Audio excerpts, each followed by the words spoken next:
नमस्कार दोस्तों, स्मार्ट में आपका स्वागत है। उम्मीद करते हैं कि आप सब अच्छे होंगे। आज के इस वीडियो में जो है हम आपको एंगल ग्राइंडर स्टैंड के बारे में बताने वाले हैं।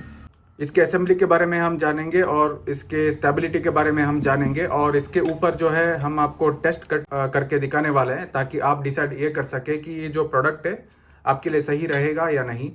जब आप ये प्रोडक्ट खरीदते हैं तो आपको जो है इसका बेस मिलता है। ये कास्ट आयरन का बेस है। ये इसकी बॉडी मिलती है और कुछ आपको एक्सेसरीज मिल जाते हैं। ये दो चीज़ें ये आपको बहुत ज़रूरी है एंगल ग्राइंडर को इसके ऊपर लगाने के लिए। उसके साथ आपको कुछ एक्सेसरीज भी मिलते हैं। ये एक प्लास्टिक का आपको गार्ड भी मिलता है। इसका कोई इस्तेमाल तो मैं नहीं करूँगा क्योंकि ये जो चीज़ है ये प्लास्टिक का है। ये आपको कोई भी सेफ्टी वगैरह नहीं देता है। ये जो मैं प्रोडक्ट आपको दिखा रहा हूँ ये अल्ट्रा फास्ट ब्रांड का है। मार्केट में आपको अलग अलग ब्रांड्स के आपको मिलते हैं, लेकिन सारे जो है वो सभी चाइना के ही बने हुए रहते हैं। ये जो आप कास्ट आयरन का बेस देख रहे हैं ये बहुत ही तगड़ा क्वालिटी का ये बेस है। एंगल एडजस्टमेंट करने के लिए आपको यहाँ पे 2 बोल्ट दिया हुआ है। बिल्कुल आपको जो 14 इंच के जो कटिंग मशीन आते हैं उसमें भी इसी तरह का एक सेटअप रहता है। कुछ मैन्युफैक्चरर जो है आपको 2 बोल्ट के जगह पे सिर्फ एक ही बोल्ट देते हैं, वो आपको सब देख के उसको परचेस करना पड़ता है। और ये जो कास्ट आयरन का बेस है इसका जो टोटल वेट आता है आपको लगभग 1.77 kg का आपको आता है। ये जो है ये इसकी बॉडी है। इसका जो मटेरियल है ये एल्यूमिनियम है और इसको असेंबली करने के लिए जो है आपको 2 एलन की लगते हैं। कई मैन्युफैक्चरर जो है एलन की को इसके साथ देते हैं, कई मैन्युफैक्चरर नहीं देते हैं।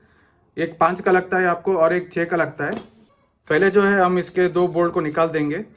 सभी जो बोल्ट आते हैं इसमें एक स्प्रिंग वाशर आता है और एक आपको फ्लैट वाशर भी आता है। और दोस्तों ये जो बोल्ट आप देख रहे हैं ये 6 mm का है। अगर आपका ये जो बोल्ट है अगर इसके थ्रेड वगैरह खराब होते हैं तो आप कोई भी दूसरे 6 mm के बोल्ट से इसको रिप्लेस कर सकते हैं।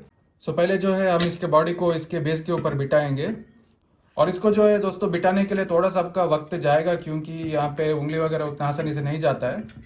यहाँ पे आप देख सकते हैं जगह बहुत कम है और इसके साथ जो एलन की आया है ये थोड़ा सा छोटा है। मेरे पास दूसरा एलन की है और इसको जो है हम हल्का सा कसेंगे क्योंकि ग्राइंडर बिठाने के बाद जो है हमको दोबारा से इसको थोड़ा इधर उधर करना पड़ता है। आप ये देख सकते हैं 2 आर्म दिए हुए हैं। इसको जो है हमको यहाँ पे बिठाना है इस स्लॉट में और इसका जो रबर बुशिंग आता है यहाँ पे जो इसके ग्रूव है उसके ऊपर ऐसे बिठना चाहिए ताकि ये बाद में स्लाइड कर सके। आप अगर ऐसे बिठाएंगे तो नहीं बैठेगा। ये कट इसी के लिए उन्होंने रखा है। और ये वाला जो प्लेन वाला हिस्सा है हम इस साइड में डाल देंगे और इसको भी हम हल्का सा कसेंगे। बिल्कुल इसी तरह आपको दूसरा आर्म भी बिठाना है। और इसका जो बोल्ट आता है आपको 8 mm का आता है। दोस्तों ग्राइंडर को बिठाने से पहले जो है आपको यहाँ पे 2 स्लॉट दिया है। उसके लिए जो है आपको यहाँ पे 2 थ्रेडेड रॉड दिया हुआ है। उसको जो है आपको पहले लगाना है। ये आप इसलिए इस्तेमाल करेंगे ताकि जो है आप ग्राइंडर का जो स्ट्रेटनेस है वो आप मेंटेन कर सके। ये जो मैं ग्राइंडर बिठाने जा रहा हूँ ये बॉश का GW600 है। तो अगर आपके पास ब्लैक एंड डेकर का G720R है तो आपको यहाँ पे 8 mm लगेगा। बॉश में आपको 10 mm लगेगा। और अगर आपके पास इस प्रकार का कोई भी डिवॉल्ट 801 का मॉडल है तो आपको यहाँ पे 8 mm का ही लगेगा। अगर आपके पास सारे एक्सेसरीज अवेलेबल नहीं है तो आप एक काम कीजिए, मार्केट से जो है आप 2 10 mm के बोल्ट लेके आइए। और इस मशीन के साथ जो बोल्ट आए थे वो 8 mm के थे, तो ये 10 mm के बोल्ट हैं।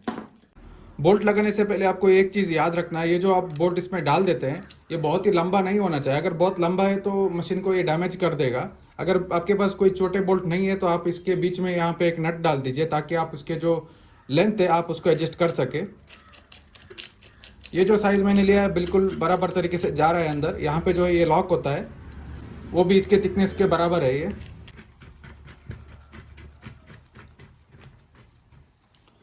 एक साइड का बिठाने के बाद बिल्कुल हम उसी तरह दूसरे साइड भी बिठाएंगे। आप इसका जो आर्म है ये आप उसको घुमा भी सकते हैं ग्राइंडर के हिसाब से। और इसको जो हम पहले कस देंगे। बहुत टाइट नहीं कसना है आपको क्योंकि इसकी जो बॉडी है ये एल्यूमिनियम की होती है ग्राइंडर की, तो इसके थ्रेड्स वगैरह खराब होते हैं इसलिए। तो दोस्तों अभी आप देख सकते हैं हमने ग्राइंडर को बिठाया है, लेकिन ये जो है थोड़ा इधर उधर घूम सकता है, इसलिए जो है ये 2 आपको बोल्ट दिए हुए हैं इसको एडजस्टमेंट करने के लिए। आप चाहे तो इसको ऐसा बना सकते हैं या ऐसा बना सकते हैं। आपको क्या करना है, इसके जो डिस्क का स्ट्रेटनेस होता है उसके हिसाब से जो है आपको यहाँ पे इसको एडजस्टमेंट करना पड़ता है। और इसका हैंडल जो है आपको लगाने के लिए इसको थोड़ा सा आपको लूज करना है, उसके बाद इसके अंदर इसको स्लाइड करना है टाइट करने के बाद जो है आप इसको हाथ में ही ऐसे टाइट कर सकते हैं, बिल्कुल टाइट बैठेगा ये। तो अभी जो है हम इस एंगल ग्राइंडर का जो स्ट्रेटनेस है डिस्क का, उसको हम सेट करेंगे। सेट करने के लिए यहाँ पे मैंने आपको पहले बताया 2 बोल्ट है। उसको लगाने से पहले आपको एक काम करना है, आपके पास एक कोई भी स्पीड स्क्वायर हो या ट्राई स्क्वायर होना चाहिए ताकि आप उसको चेक कर सकें। और इस वीडियो की शुरुआत में मैंने आपको ये बोला था कि इस बोल्ट को हमने ज़्यादा नहीं कसा था, वो इसलिए कि ये जो ग्राइंडर है इसका जो डिस्क है वो इसके बॉडी के साथ टकरा सकता है। अभी ये इसके साथ टच कर रहा है, तो हमको जो है उसको एडजस्टमेंट करना पड़ता है ग्राइंडर के हिसाब से। अभी जो है बिल्कुल सही है, हम उसी पोजीशन पे उसको टाइट कर देंगे। कोई भी चीज़ हो आप बहुत ज़्यादा नहीं कसेंगे, क्योंकि इसका जो बेस है ये कास्ट आयरन का है। कास्ट आयरन बेसिकली एक सॉफ्ट मटेरियल होता है। तो फाइनली जो है हम इस ग्राइंडर का जो स्ट्रेटनेस होता है उसको हम एडजस्ट करेंगे इस बोल्ट की मदद से।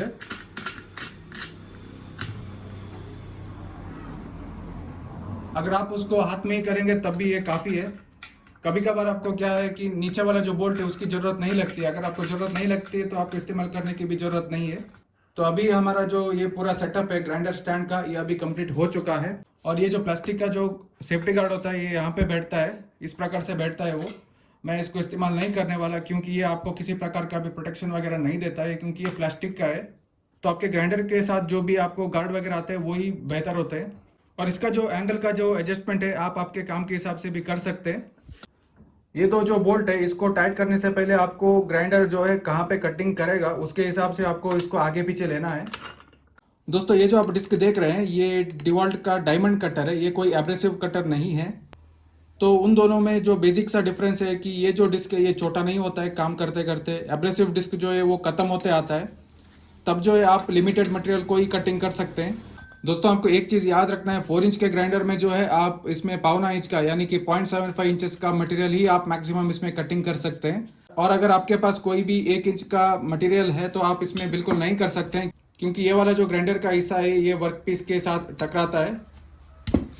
तो ओवरऑल जो है इसका जो मैक्सिमम कटिंग कैपेसिटी है वो 3/4 इंचेस है। फिर से मैं बता रहा हूँ, अगर आप एब्रेसिव डिस्क वगैरह इस्तेमाल करते हैं तो ये चलाते चलाते जो है इसका जो कैपेसिटी है ये ख़त्म होते आता है। मैं आपको पहले ही बता दूँ, ये वाला जो डिस्क है ये थोड़ा सा स्लो कटिंग करता है, इसके लिए थोड़ा सा हमको वेट करना पड़ता है और इसमें स्पार्क वगैरह है वो भी कम आता है। अगर आप एब्रेसिव डिस्क इस्तेमाल करते हैं तो आपका जो कटिंग है वो जल्दी होता है।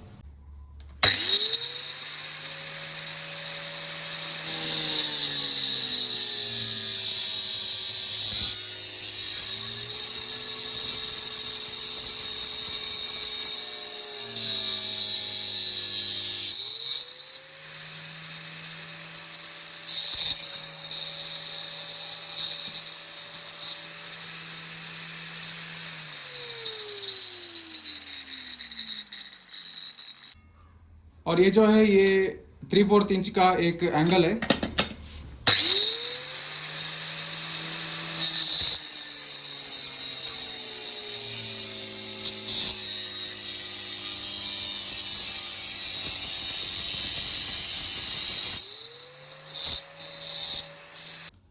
मैंने इसको जो है थोड़ा सा पीछे लिया है, अगर मैं थोड़ा सा आगे लेता तो ये 1 कट में कटिंग होता है। और अभी जो है हम इस एंगल ग्राइंडर स्टैंड के ऊपर एक 5 इंच का ग्राइंडर मशीन लगाएंगे और आपको कटिंग करके दिखाएंगे। और दोस्तों इस केस में भी मैं वही करूंगा, यहाँ पर भी मैं एब्रेसिव डिस्क इस्तेमाल नहीं करूंगा, एक डायमंड कटर इस्तेमाल करूंगा। दोस्तों मैं आपको याद दिला दूँ, ये जो आप ग्राइंडर देख रहे हैं ये थोड़ा सा बड़ा टाइप का 5 इंच का ग्राइंडर है। इसमें क्या होता है, इसका जो हाउसिंग होता है ये भी बड़ा होता है, तो इसका जो कटिंग कैपेसिटी ये भी कम होती है। अगर आप एक 5 इंच का ग्राइंडर लेते हैं इस साइज़ में, छोटे वाले साइज़ में, तब जो है आपका जो कटिंग कैपेसिटी आती है आपको 1 इंच से भी ज़्यादा आती है। और कहने का मतलब ये है कि ये जो ग्राइंडर है बड़ा टाइप का 5 इंच का, इसका जो कैपेसिटी है थोड़ा सा कम ही है बाकी के छोटे टाइप के 5 इंच के ग्राइंडर के मुकाबले में। और इसे भी हम इसी प्रकार से बिठाएंगे। इसके लिए जो बोल्ट लगते हैं ये भी 10 mm के ही लगते हैं।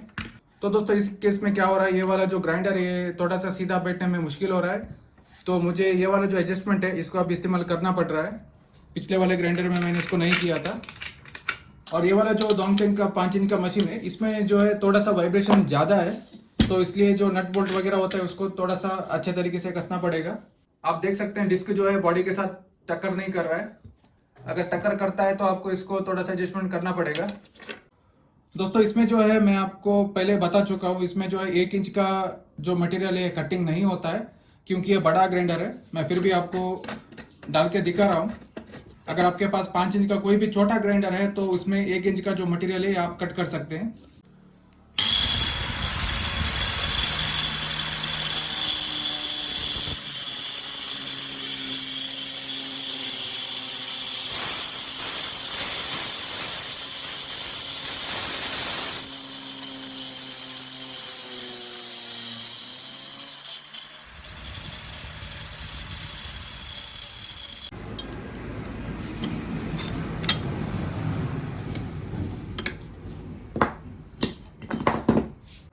और दोस्तों उम्मीद करते हैं कि आपके जो भी डाउट्स वगैरह थे एंगल ग्राइंडर स्टैंड के ऊपर ये शायद क्लियर हो चुके हैं। अगर आपके पास और कोई भी डाउट बचा है तो आप हमको पूछ सकते हैं कमेंट बॉक्स में, मैं ज़रूर रिप्लाई देता हूँ। अगर आपको ये वीडियो पसंद आता है या आपको ये जो वीडियो है यूज़फुल पड़ा है तो आप इसको ज़रूर एक लाइक दें। और अगर आपको मेरा चैनल भी पसंद आता है तो आप हमारे चैनल को भी सब्सक्राइब कर सकते हैं। और दोस्तों इसका जो आपको कॉस्टिंग आता है लगभग 1500 से लेके 1700-800 तक रहता है, depending on brand and quality. ये जो मैंने आपको मशीन दिखाया ये अल्ट्रा फास्ट ब्रांड का है। तो जो भी प्रोडक्ट्स मैन्युफैक्चर होते हैं इस टाइप के सभी जो है चाइना से ही आते हैं। और इस एंगल ग्राइंडर स्टैंड के लिंक्स वगैरह है मैंने डाल रखा है डिस्क्रिप्शन बॉक्स में, आप चाहे तो वहाँ से चेक कर सकते हैं। और दोस्तों मिलते हैं अगले वीडियो में, तब तक के लिए आप आपका ख्याल रखें। Thank you, have a great day, bye.